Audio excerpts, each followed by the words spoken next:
Welcome back, everyone. Today we will be reading Chapter 5. Let's get into it. Chapter 5. Spring. The landscape south of the chasm was rougher than that to the north. It was not hilly, but mountainous. The tallest peaks were enchanted with white snow. The narrow passes were choked with almost impenetrable growth, forcing Bink to detour again and again. Ordinary nettles and itch bushes would have been bad, but there was no telling what magic these strange plants had. A lone tangle tree was well worth avoiding, and there were whole groves of related species. He could not risk it. So whenever an aspect of the jungle balked him, Bink turned back and tried again farther along. He avoided the most obvious paths also. They were suspect. Thus, he trampled through immediate vegetation, the borderline between jungle and field, often in the roughest terrain of all.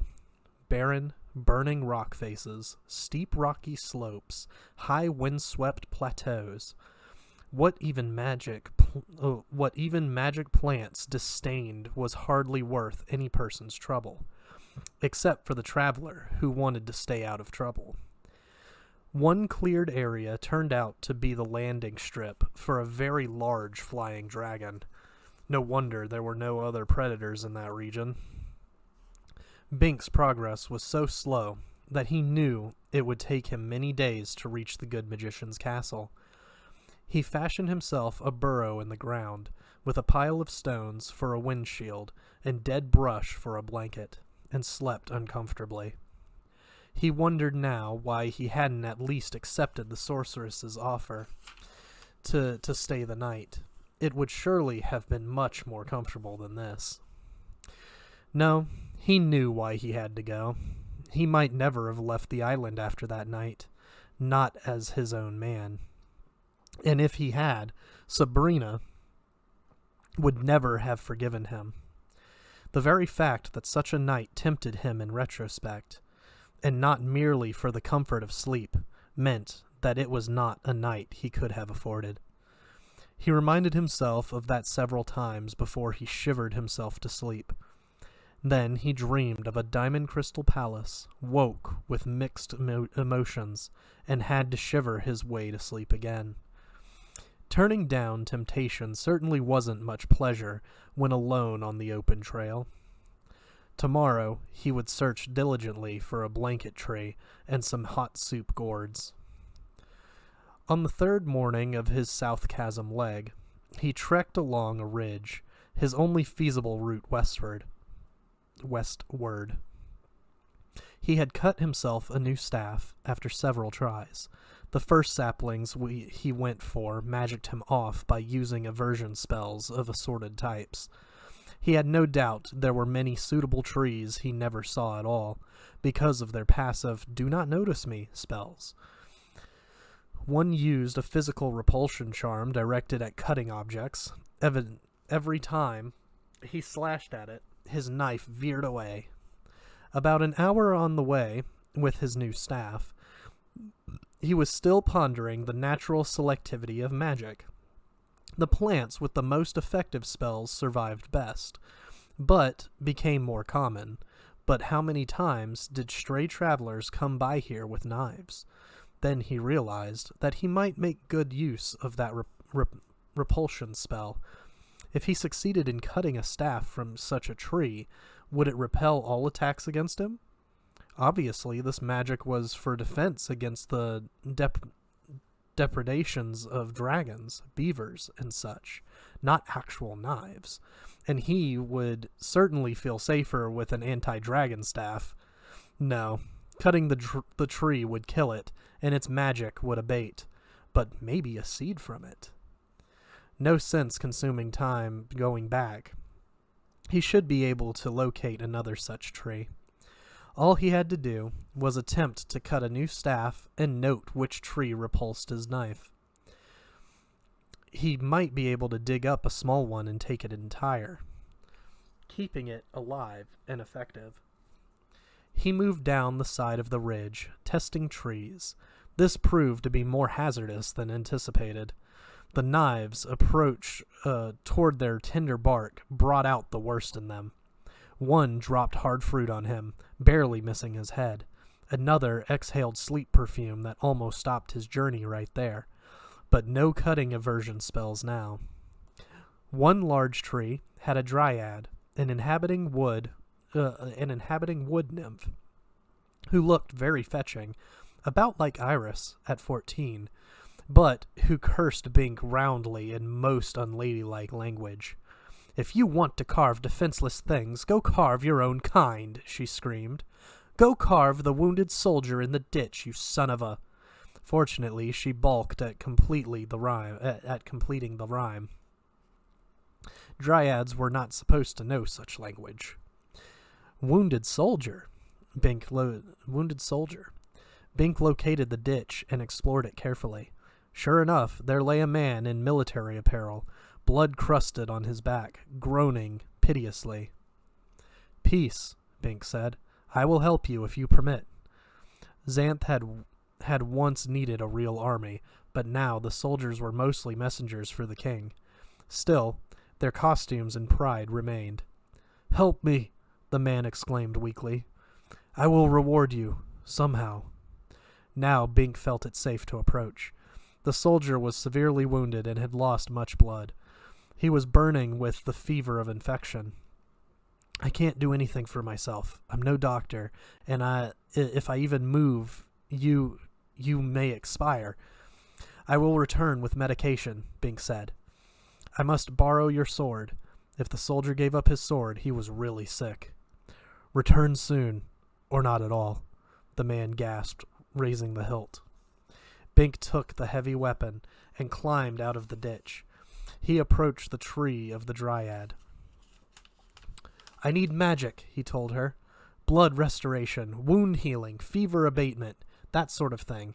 Tell me where I can get them, quickly, or I will chop your tree down." "You wouldn't!" she cried, horrified. Bink hefted the sword menacingly. At this moment, he reminded himself of Jama, the village sword conjurer. The image disgusted him. I'll tell, she screamed. "Okay, tell." He was relieved. He doubted that he could actually have made himself chop down her tree. That would have killed her, and to no real purpose.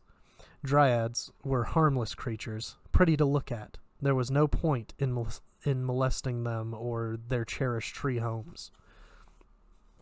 3 miles to the west, the Spring of Life. Its water will cure everything. Bink hesitated. "There is something you're not telling me," he said, hefting the sword again. "What's the catch?"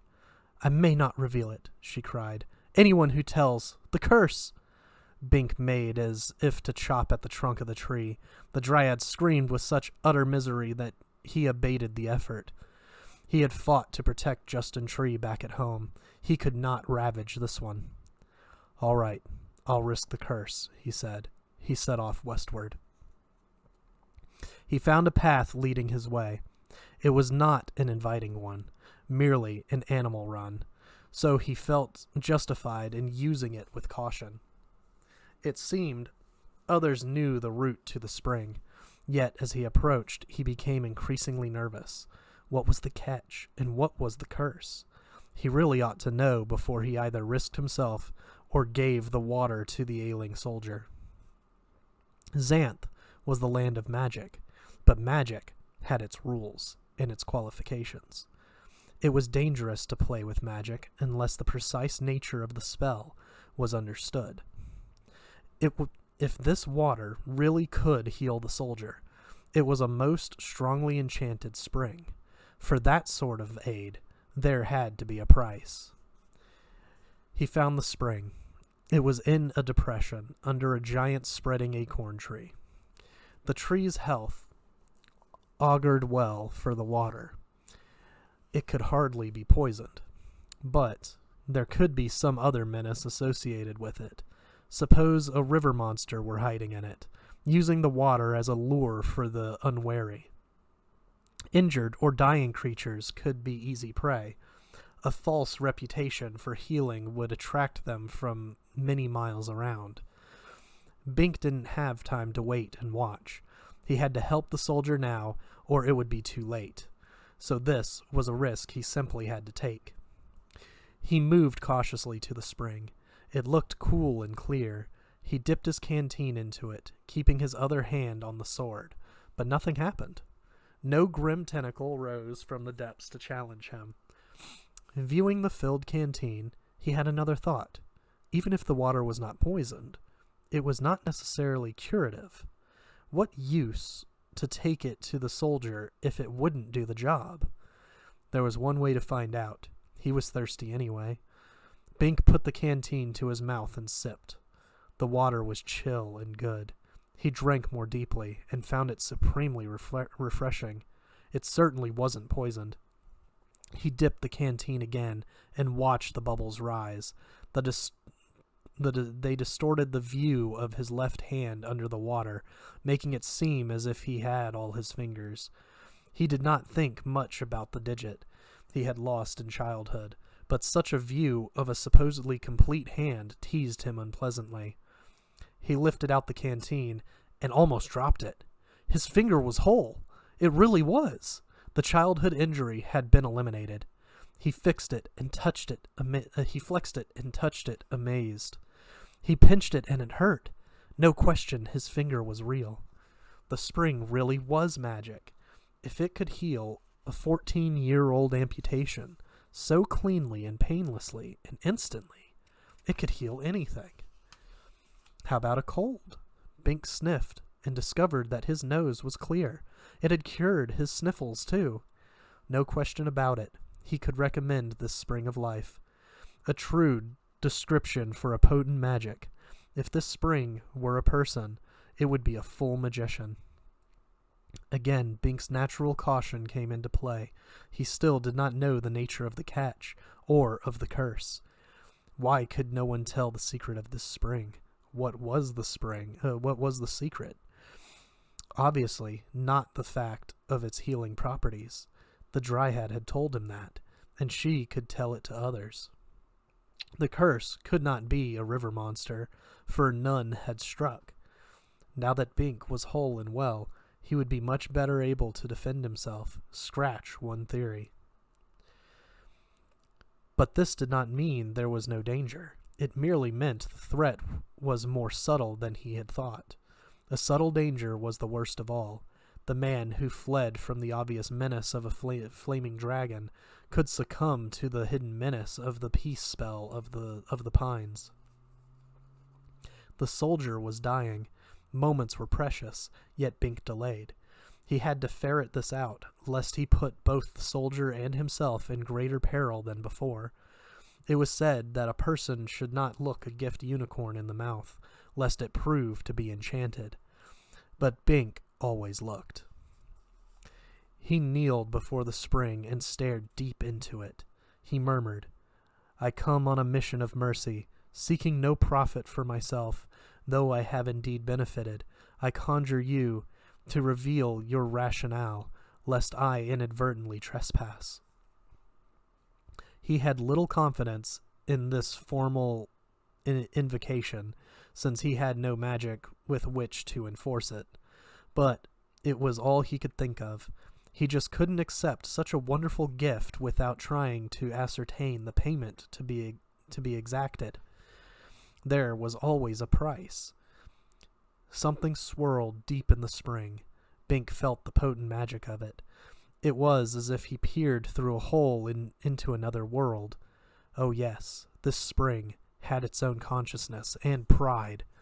The field of its animus rose up to encompass him, and his consciousness plunged through the depths, bringing comprehension.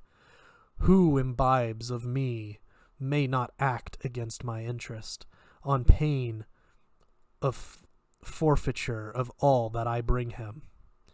Uh-oh. This was a self-preservation spell, plain and simple, but enormously complicated in its execution. Who defined what was or was not contrary to the interests of the spring? Who but the spring itself? There could there would obviously be no lumbering in this region, for cutting trees could damage the environment and change the climate, affecting rainfall. No mining, for that could lower the water table and pollute the spring. Even the prohibition against revealing the rationale made sense, for people with minor injuries and complaints might not use the magic water if they knew the price in advance. The loggers and miners certainly wouldn't, but any action had extended if diminishing consequences,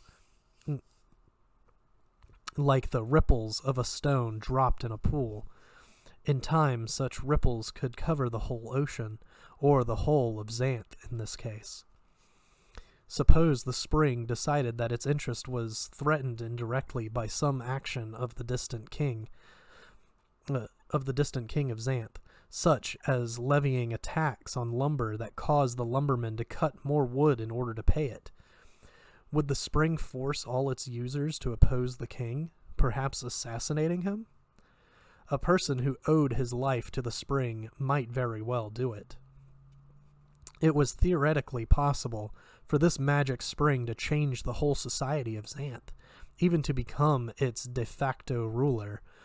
But the interests of one isolated spring were not necessarily the interests of the human society. Probably the magic of the spring could not extend to such extremes, for it would have to be as strong as the massed powers of all the other entities of Xanth. But slowly, given time, it would have its effect, which made this an ethical question. "I cannot accept your covenant," Binks said into the deep swirl. "I hold no animosity towards you, but I cannot pledge to act only in your interest. The interest of the whole of Xanth is paramount. Take back your benefits. I go my own way." Now there was anger in the spring. The unfathomable depths of it roiled. The field of magic rose up again, enveloping him. He would suffer the consequences of his temerity. But it faded like a dissipating storm, leaving him whole. His finger remained healed, and his cold was still cured. He had called the spring's bluff, and won. Or had he? Maybe his benefits would not be revoked until he acted specifically against the interest of the spring. Well, his benefits were minor. He could afford the penalty. He certainly would not be deterred from doing what he felt was right by fear of that consequence. Binks stood, keeping the sword in his hand as he slung the strap of the canteen over his shoulder. He turned. A chimera was crawling toward him. Bink whipped his sword around, though he was hardly expert in its use. Chimeras were dangerous. But in a moment, he saw that the creature was in dire straits. The tongue was hanging out of its lion's head, its goat's head was unconscious, and the snake's head at the end of the tail was dragging on the ground. The creature was scraping along on its stomach toward the spring, trailing blood. Bink stood aside and let it pass. He held no malice even for a chimera in this state. He had never before seen a living creature suffering like this, except the soldier. The chimera reached the water and plunged its lion's head in, drinking desperately. The change was immediate. The goat's head snapped erect and awake, swiveling from its neck in the middle of the back to glare at Bink. The snake head hissed. No doubt about it, the chimera was healthy again, but now it was dangerous, for this class of monster hated all things human. It took a step toward Bink, who held his sword tightly before him with both hands, knowing that flight would be futile. If he wounded it, he might escape before it dragged itself back to the spring for a second restoration. But abruptly, the thing turned away, without attacking. Bink sighed with relief. He had put up a front, but the last thing he wanted to do was to engage in combat with such a monster in the presence of an unfriendly spring. There must be a general truce in this vicinity, Bink realized. It was contrary to the interest of the spring to have predators lurk here, so no hunting or fighting was permitted. Lucky for him. He scrambled up the slope and headed east. He hoped the soldier had survived. The soldier had. He was tough, as soldiers tended to be. He refused to gasp out his last until nature ripped it from him. Bink dribbled some magic water into his mouth, then poured some over the wound. Suddenly, the man was well. "What did you do?" he cried. "It is as if I never got stabbed in the back." They walked up the hill together. "I fetched water from a magic spring," Bink explained. He paused at the dryad's tree. "This accommodating nymph very kindly directed me to it." "Why, thank you, nymph," the soldier said. "Any favor I can do in return." "Just move on," she said tightly, eyeing the sword in Bink's hands. They moved on. "You can't act contrary to the interest of that spring," Bink said, "or tell anyone about the price you paid for its help. If you do, you'll be right back where you started. I figured the price was worth it for you." "I'll say. I was doing patrol duty, guarding a patch of the king's eyeball ferns. When somebody... Hey, one drink of this elixir and the king's eyes would be perfect without those ferns, wouldn't they? I should take... He broke off.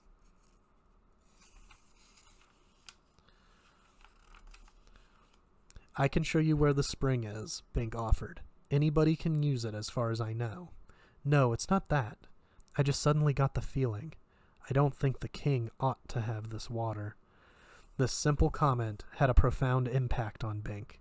Did it confirm his reasoning that the spring's influence extended widely and selfishly?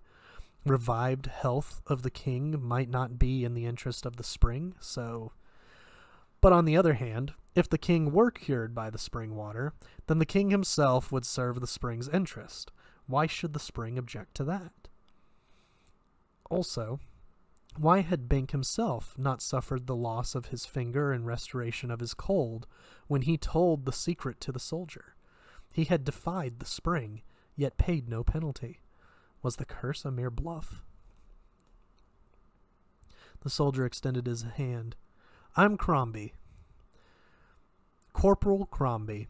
You saved my life. How can I repay you?" "Oh, I just did what was right," Bink said. "I couldn't just let you die. I'm on my way to the magician Humphrey to see if I have any magic talent." Crombie put his hand to his beard, pondering. He was rather handsome in that pose. "I can tell you the direction." He closed his eyes, put out his right hand, and slowly rotated. When his pointing finger stabilized, he opened his eyes. "Magician's that way. That's my talent. Direction. I can tell you where anything is."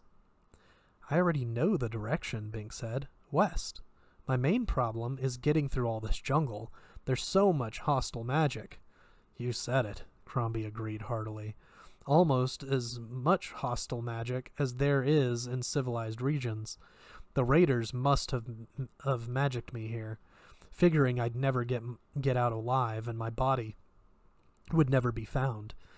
My shade couldn't avenge me in the deep jungle." "Oh, I don't know about that," Bink said, thinking of the shade Donald in the chasm. "But now I've recovered, thanks to you. Tell you what, I'll be your bodyguard until you reach the magician. Is that a fair return?" "You really don't need to." "Oh, but I do. Soldier's honor. You did me a good turn. I'll do you a good turn. I insist. I can help a lot. I'll show you." He closed his eyes again, extended his hand, and rotated. When he stopped, he continued. "That's the direction of the greatest threat to your welfare. Want to verify it?" "No," Bink said. "Well, I do. Danger never went away by being ignored. You have to go out and conquer it. Give me back my sword." Bink gave it back, and Crombie proceeded in the direction he had pointed, north. Bink followed, disgruntled. He did not want to seek out danger, but he knew it was not right to let the soldier walk into it in his stead. Maybe it was something obvious, like the Gap Dragon, but that was no immediate threat. So long as Bink stayed out of the chasm, he fully intended to stay out. When Crombie found himself balked by thick brush, he simply slashed it away with his sword. Bink noticed that some of the vegetation gave way before the blade actually struck. If providing a path was the best route to survival, these plants took it. But suppose the soldier hacked into a tangle tree. What could be the danger he had pointed out? That could be the danger he had pointed out. No, a tangler was deadly to the unwary, but it did not move from the place it had rooted.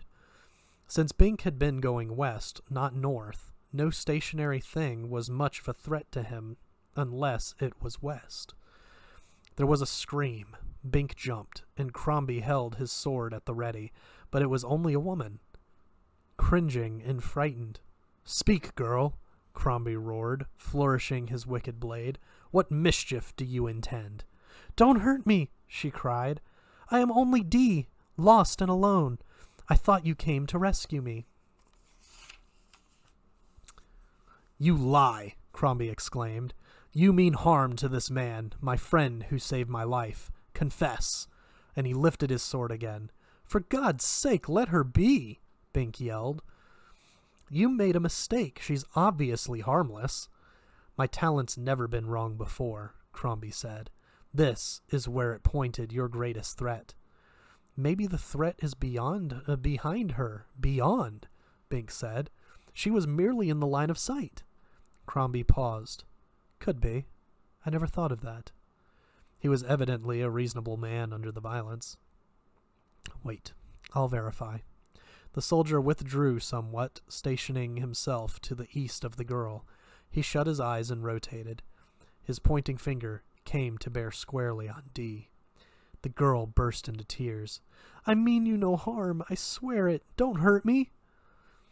She was a plain girl, a strictly average face, and figure no beauty.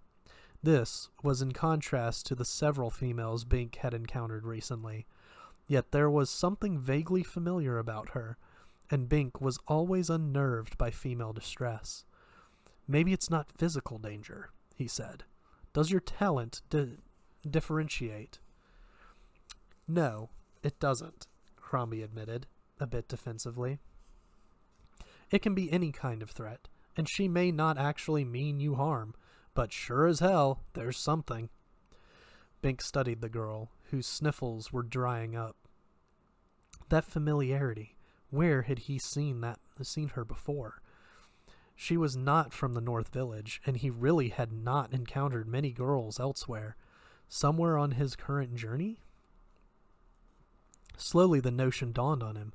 A sorceress of illusion did not have to make herself beautiful.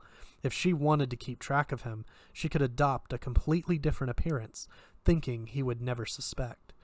Yet the illusion would be easiest to maintain if it corresponded somewhat to her natural contours. Take off a few pounds here and there, modify the voice, could be. If he fell for the ruse, he could be in dire danger of being led into corruption. Only the soldier's special magic gave it away. Excuse me. But how could he be sure? Even if D represented some critical threat to him, he had to be sure he had identified the right danger. A man who stepped around a venom mouse could be overlooking a harpy on the other side. Snap judgments about magic were suspect. A brilliant notion came to him. "D, you must be thirsty," he said. "Have a drink of water." And he preferred his canteen. "Oh, thank you," she said, taking it gladly. The water cured all ills. An enchantment was an ill, wasn't it? So if she drank it, it might show her, at least momentarily, in her true guise. Then he would know. Dee drank deeply. There was no change. "Oh, this is very good," she said. "I feel so much better." The two men exchanged glances. Scratch one bright notion. Either Dee was not Iris, or the sorceress had better control than he had supposed. He had no way of knowing. "Now, be on your way, girl," Crombie said curtly. "I am going to see the magician Humphrey," she said contritely.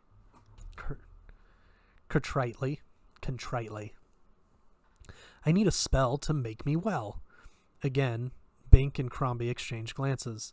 Dee had drunk the magic water. She was well. Therefore, she had no need to see the good magician on that score. She had to be lying. And if she were lying, what was she concealing from them? She must have picked this particular destination because she knew Bink was going there. Yet, this was still conjecture. It could be pure coincidence, or she could be an ogre in female form, a healthy ogre, waiting for the expedient moment to strike. Crombie, seeing Bink's indecision, made a decision of his own. "If you let her go with you, then I'm coming too, with my hand ever on my sword, watching her all the time." "Maybe that's best," Bink agreed reluctantly. "I bear you no malice," Dee protested. "I would do nothing to hurt you, even were I able. Why don't you believe me?" Bink found it too complicated to explain. "You can travel with us if you want to," he said. Dee smiled gratefully, but Crombie shook his head grimly and fingered the hilt of his sword. Crombie remained suspicious. But Bink soon discovered he enjoyed Dee's company. She had no trace of the personality of the sorceress. She was such an average girl that he identified with her to a considerable extent. She seemed to have no magic. At least, she evaded that subject. Perhaps she was going to the magician in the hope of finding her talent. Maybe that was what she had meant by needing a spell to make her well. Who was in good shape in Xanth without magic? However, if she were the sorceress Iris, her ruse would quickly be exposed by the divination of the magician, so the truth would be known. They stopped at the Spring of Life to refill their canteens, traveled half a day, then got caught by a technicolor hailstorm. It was magic, of course, or magic augmented. The colors gave it away, which meant that there would not be any great melting or runoff. All they had to do was take shelter from it until it passed. But they happened to be on a barren ridge, no trees for miles around, no caves, no houses. The land went up and down, cut away by erosion gullies, strewn with boulders, but there was nothing to shield them effectively from the storm. Pelted by increasingly large hailstones, the three scurried in the direction Crombie's magic pointed, the route to safe shelter. It came into view behind a boulder, a monstrously spreading tentacular tree. "That's a tangler," Bink exclaimed in horror. "We can't go there." Crombie was brought up short, peering through the hail. "So it is. My talent never pointed wrong before." Except when it accused Dee, Bink thought. He wondered just how reliable the soldier's magic really was. For one thing, why hadn't it pointed out the soldier's danger to himself, before he got stabbed in the back and left to die? But Bink did not say that out loud. There were often complexities and confusions in magic, and he was sure Crombie meant well. "There's a heffalump there," Dee cried. "Half eaten." Sure enough, the huge carcass lay near the trunk orifice of the tree. Its posterior was gone, but the front end was untouched. The tree had evidently caught it and consumed as much as it could, but a heffalump was so big that even a tangle tree could not polish it off in one meal.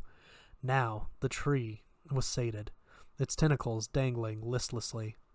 "So it's safe after all," Bink said, wincing as an egg-sized red hailstone just missed his head. The hail was puffy and light, but it still could hurt. It will be hours before the tree revives enough to become aggressive, maybe even days, and even then, it'll start on the lump first. Still, Crombie balked, understandably. Could be an illusion, that carcass, he warned.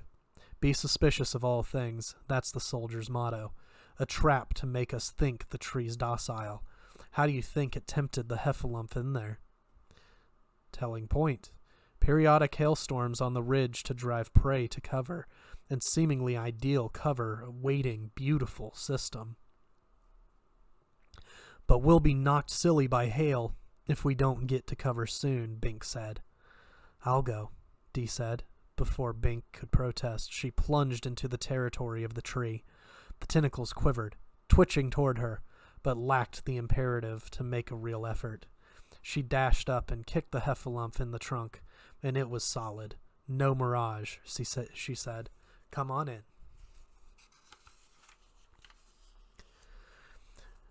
Unless she's a shrill, Crombie muttered. I tell you, she's a threat to you, Bink. If she shrilled for the tangler, she could trick dozens of people into its clutches. The man was paranoid. Perhaps this was another useful quality for soldiers, though again, it didn't seem to have kept him out of trouble before. I don't believe it, Bink said, but I do believe this hailstorm. I'm going in. And he went in. I'm going to move. There we go.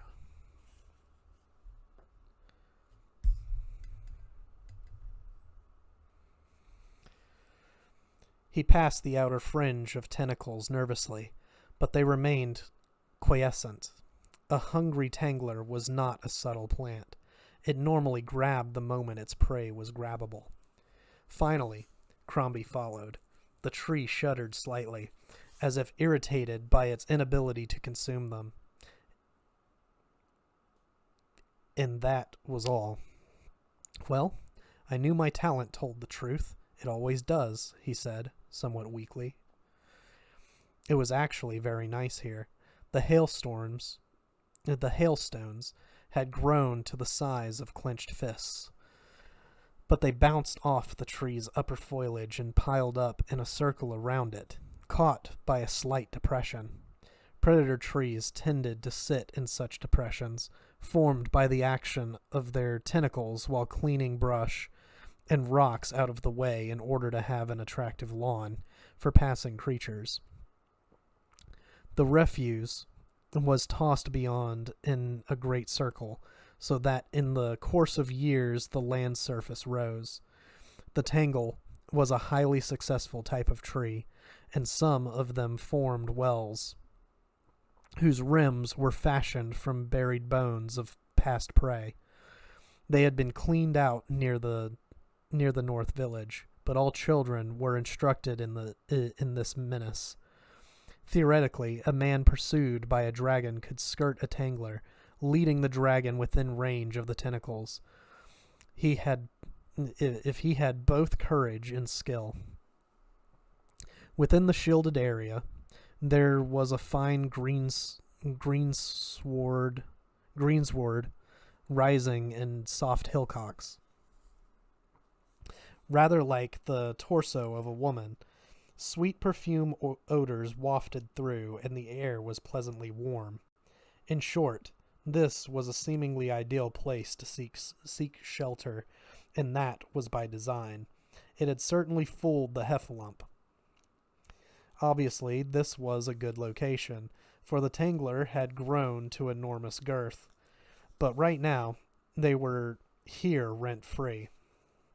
Well, my magic was right all the time, Crombie said. I should have trusted it, but by the same token, he glanced meaningfully at Dee. Bink wondered about that. He believed in the soldier's sincerity, and the location magic was obviously functional. Had it malfunctioned in Dee's case? Or was she really a bad, if obscure, threat? If so, what kind? He could not believe she meant him harm. He had suspected her of being Iris the sorceress, but now he didn't believe that. She showed no sign of the temperament of the mistress of illusion, and personality was not something that magic could conceal for very long. Why didn't your magic warn you of the slab in the back? Of the stab in the back? Bink asked the soldier, making another attempt to ascertain what was reliable and what was not. I didn't ask it, Crombie said. I was a damned fool, but once I see you safely to your magician, I'll sure as hell ask it who stabbed me, and then... He fingered the blade of his sword meaningfully. A fair answer. The talent was not a warning signal. It merely performed on demand. Crombie had obviously had no reason to suspect danger, any more than Bink had reason to feel threatened now. Where was the distinction between natural caution and paranoia? The storm continued. None of them were willing to sleep, because they did not trust the tree to that extent, so they sat and talked. Crombie told a tough story of ancient battle and heroism in the days of Xanth's fourth wave. Bink was no military man, but he found himself caught up in the gallantry of it, and almost wished he had lived in those adventurous times when men of no magic were considered men. By the end of the story, the storm had eased off, but the hail was piled so high that it didn't seem worthwhile to go out yet. Usually the melt-off from a magic storm was quite rapid once the sun came out again, so it was worth waiting for. Where do you live? Bink asked Dee. Oh, I'm just a country girl, you know, she said.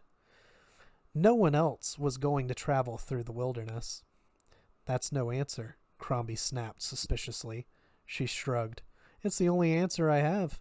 I can't change what I am, as much as I might like to. It's the same answer I have, too, Bink said. I'm just a villager, nothing special. I hope the magician will be able to make me into something special by finding out that I have some good magic talent no one ever suspected, and I'm willing to work for him for a year for that. Yes, she said, smiling appreciatively at him. Suddenly, he felt himself liking her. She was ordinary, like him. She was motivated, like him. They had something in common.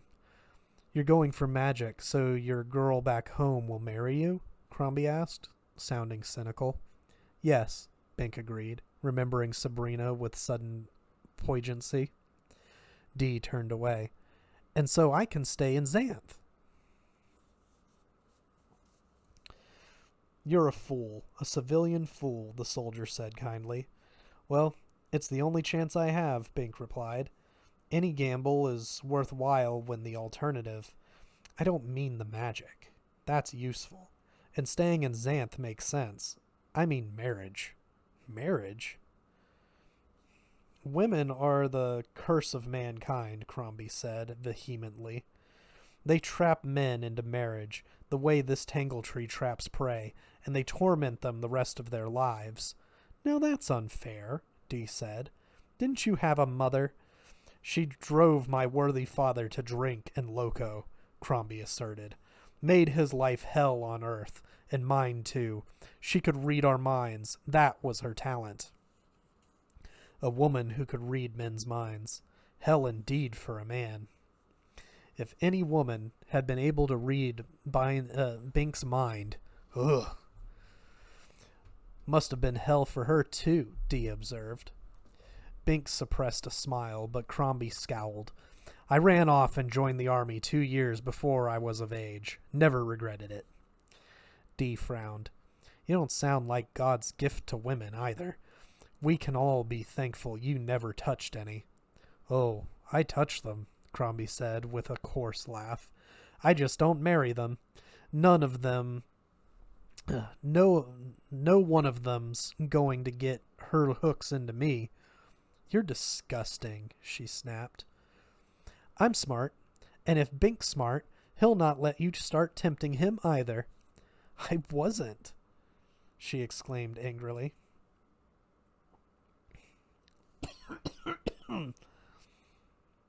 Crombie turned away in evident repugnance. Ah, You're all the same. Why do I waste my time talking with the likes of you? Might as well argue ethics with the devil. Well, if you feel that way, I'll go, Dee said. She jumped to her feet and stalked to the edge. Bink thought she was bluffing, for the storm, though abating, was still in force with occasional flurries.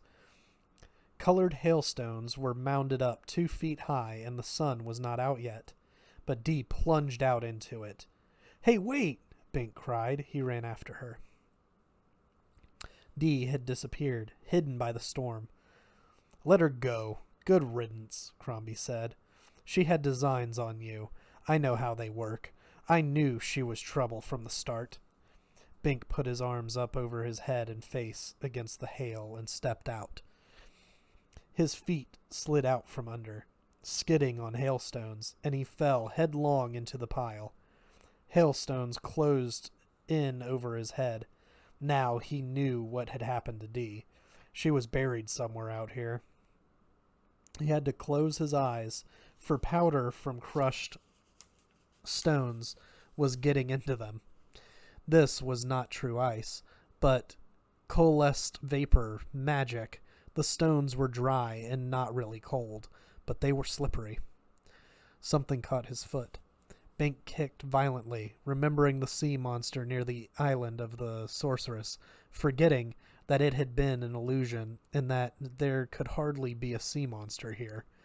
But its grip was tight. It dragged him into an enclosure. He scrambled to his feet as it let go. He leaped on the troll shape he saw through the film of dust. Bink found himself flying through the air. He landed hard on his back, the creature drawing on his arm. Trolls were tough. He squirmed around and tried to grab its leg, but the thing dropped on top of him and pinned him firmly to the ground. "Ease up, Bink," it said. "It's me, Crombie." Bink did as much of a double take as he was able to, considering his position, and recognized the soldier. Crombie let him up. "I knew you'd never find your way out of that mess, so I hauled you out by the one part I could reach, your foot. You had magic dust in your eyes, so you couldn't recognize me. Sorry, I had to put you down." Magic dust, of course. It distorted the vision, making men seem like trolls, ogres, or worse, and vice versa. It was an additional hazard of such storms, so that people could not see their way out of them. Probably many victims had seen the tangle tree as an innocent blanket tree. "That's okay," Bink said. "You soldiers sure know how to fight." "All part of the business. Never charge a man who knows how to throw." Crombie raised one finger near his ear, signifying an idea. "I'll show you how to do it. It's a non-magical talent you can use." "Dee!" Bink cried. "She's still out there." Crombie grimaced. "Okay. I made her walk out. If it means so much to you, I'll help you find her." So the man did have some decency, even with regard to women. "Do you really hate them all?" Bink asked, as he girded himself to wrestle with the hail again. "Even the ones who don't read minds?" "They all read minds," Crombie asserted. "Most of them do it without magic is all. But I won't swear, as there's no girl in the whole of Xanth for me. If I found a pretty one who wasn't mean or nagging or deceitful—" He shook his head. "But if any like that exist, they sure as hell wouldn't marry me." So the soldier rejected all women because he felt they rejected him. Well, it was a good enough rationale. Now the storm had stopped. They went out into the piled hailstones, stepping carefully so as not to take any more spills. The colored storm clouds cleared, dissipating rapidly, now that their magic imperative was spent. What caused such storms? Bink wondered. They had to be inanimate, but the course of this journey had convinced him that dead objects did indeed have magic, often very strong magic. Maybe it was in the high substance of Xanth, and it diffused slowly into the living and non-living things that occupied the land. The living things controlled their shares of magic, channelizing it, focusing it, making it manifest at will. The inanimate things released it haphazardly as in this storm. There had to be a lot of magic here, gathered from a large area, all wasted in a pointless mass of hailstones. Yet not all pointless. Obviously, the tangled tree benefited from such storms, and probably there were other ways in which they contributed to the local ecology. Maybe the hail culled out the weaker creatures, animals less fit to survive, facilitating wilderness evolution, and other inanimate magic was quite pointed, such as that of Lookout Rock and the Spring of Life. Its magic distilled from water percolating through the entire region, intensifying its potency. Perhaps it was the magic itself that made these things conscious of their individuality. Every aspect of Xanth was affected by magic and governed by it. Without magic, Xanth would be... The very notion filled him with horror. Xanth would be mundane. The sun broke through the clouds. Where the beams struck, the hailstones puffed into colored vapor. Their fabric of magic could not withstand the beat of direct sunlight. That made Bink wonder again. Was the sun antipathetic to magic? If the magic emanated from the depths, the surface of the land was the mere fringe of it. If someone ever delved down deep, he might approach the actual source of power. Intriguing notion. In fact, Bink wished that he could set aside his quest for his own personal magic and make that search for the ultimate nature of reality in Xanth. Surely, way down deep, there was the answer to all his questions. But he could not. For one thing, he had to locate Dee. In a few minutes, all the hail was gone, but so was the girl. She must have slid down the slope into the forest, Crombie said. She knows where we are. She can find us if she wants to. Unless she's in trouble, Bink said worriedly. Use your talent. Point her out. Crombie sighed. All right. He closed his eyes, rotated, and pointed down the south side of the ridge. They trotted down and found her tracks in the soft earth at the fringe of the jungle. They followed them and soon caught up. Dee, Bink cried gladly. We're sorry. Don't risk the jungle alone. She marched on determinedly. Leave me alone, Dee said. I don't want to go with you. But Crombie didn't really mean, Bink said. He meant it. You don't trust me. You keep away from me. I'd rather make it on my own. And that was that. She was adamant. Bink certainly wasn't going to force her. Well, if you need help or anything, call or something. She went on without answering. She couldn't have been very much of a threat, Bink said fornally. She's a threat, all right, Crombie insisted, but no threat's as much of a threat when it's somewhere else. They ascended the ridge again and traveled on. In another day, they came in sight of the magician's castle. Thanks to the soldier's unerring magic directional sense and ability to avoid the dangers of the wilderness, he had been a big help. Well, that's it, Crombie said.